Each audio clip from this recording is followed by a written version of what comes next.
Bonjour à toutes et à tous, bienvenue dans ce tuto porte-monnaie. Allez, c'est parti!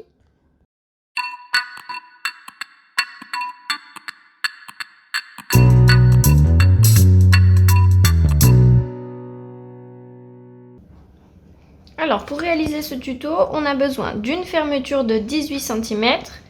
Et là, j'ai pris un coupon en simili-cuir. C'était une chute de 22 cm par 20 cm. Pour commencer, on va placer notre fermeture sur la partie grand côté, donc 22 cm, endroit contre endroit, et on va épingler. Alors, de préférence avec des pinces pour pas faire de trous dans le simili-cuir.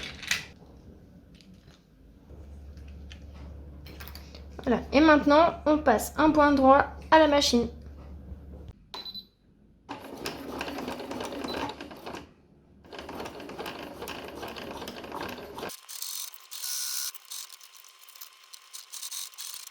Donc, j'ai passé mon premier point. Là, on se remet droit. Alors, optionnel, on peut passer un point ici en surpiqûre. Bon, moi, je vais pas le faire parce que le tissu se met plutôt pas trop mal.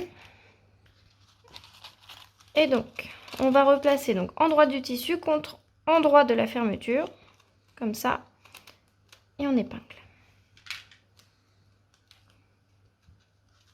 Donc, on se met bien bord à bord. Hop. Et donc, on va repasser un point droit sur l'autre partie de la fermeture. Donc là, c'est pareil, on déplace la fermeture en fonction des besoins.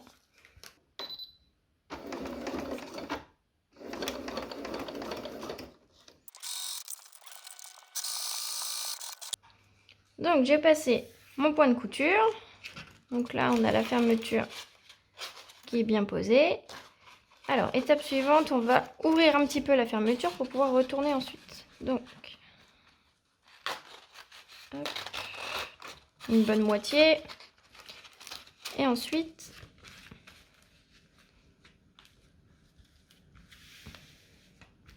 on replie les tissus l'un contre l'autre.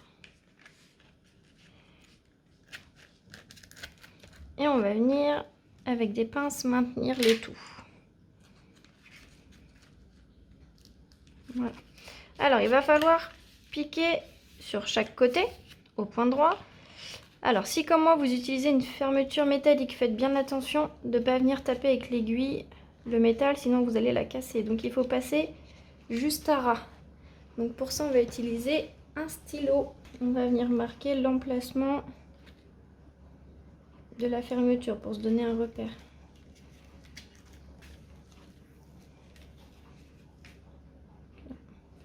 Donc, je vais venir coudre juste un petit peu à côté. Je vais tracer une ligne pour m'aider.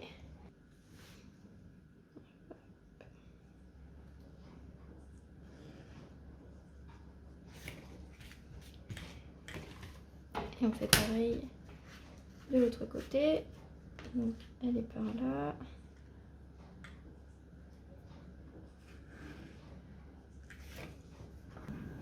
Donc, j'ai gardé mon pied à fermeture éclair pour venir le plus à ras possible de ma fermeture métallique quand j'arrive en haut.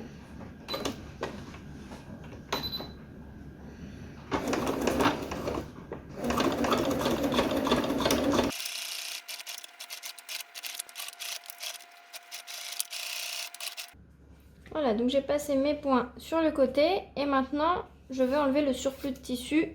Donc je vais essayer au ciseau cranteur.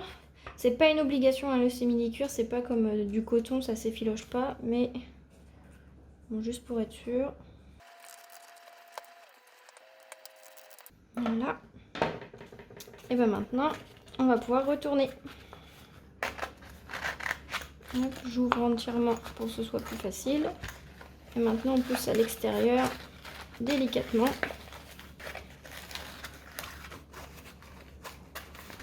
On pousse bien tous les bords.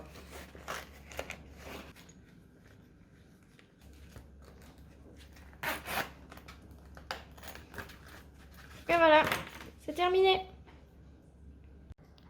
Ce tuto est désormais terminé. N'hésitez pas à suivre ma page Instagram et à mettre un petit pouce bleu si vous avez aimé.